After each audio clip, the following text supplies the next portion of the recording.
এটা হলো একটা মাকসালা। মাকসালার হাররাপের অবস্থা দেখুন, পুরো ভেঙে চুরে উপরে চলে আসছে। তো এখানে একটা নতুন নিয়ে আসছি হাররাফ আর সাফায়া, ওটা ইনশাল্লাহ লাগিয়ে দেবো। তো কাজ জানা থাকলে বাতার হপাব হয় না। তো সাদা সিলিকন ছিল না, এখানে একটু কালা সিলিকন দিয়ে প্রথমে একটু সিলিকন দিয়ে নিতেছি, যেন কোনো প্রকার লিকের কোনো সম্ভাবনা যেন না থাকে। তারপর দেখতেছেন এভাবে নাটটা খুলবেন। অনেকে বলেন যে সিলিকন দিলে কী হয়, সিলিকন না দিলেও চলে যদি আপনি সুন্দর মতো টাইট করতে পারেন, কিন্তু আপনার যদি একদম নিশ্চিন্তে লাগাতে চান তাহলে অবশ্যই সিলিকন দিয়ে লাগান, এটা সবচেয়ে ভালো সলিউশন।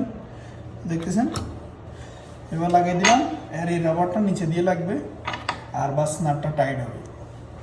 রাবার লাগানোর সময় সবসময় একটা জিনিস খেয়াল রাখবেন, এই রাবারটা তারা দেয়, অনেকে এটা লাগায় না, এভাবে এটা লাগাবেন তাহলে লিক বন্ধ হবে, নাহলে কিন্তু পানি লিকেজ করতেই থাকবে। একদম সহজ সিস্টেম, বাস ফেন্স দিয়ে লাগিয়ে দিবেন, বাস জিনিসটা হয়ে গেল।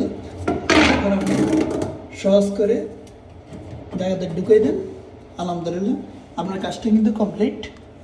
এখন উপর থেকে যদি আমি পানি ছাড়ি, দেখতেছেন পানি পড়তেছে, অনেক কাঁচরা পানি বাড়িতেছে, আর এখান দিয়ে কত সুন্দর করে পানিগুলো পাস হইতেছে, আপনারা শব্দ শুনতে বুঝতে পারবেন। তো বলে না, কর্ম জানা থাকলে ইনশাআল্লাহ বাতের অভাব হবে না, এটাই হলো প্রকৃত নিয়ম।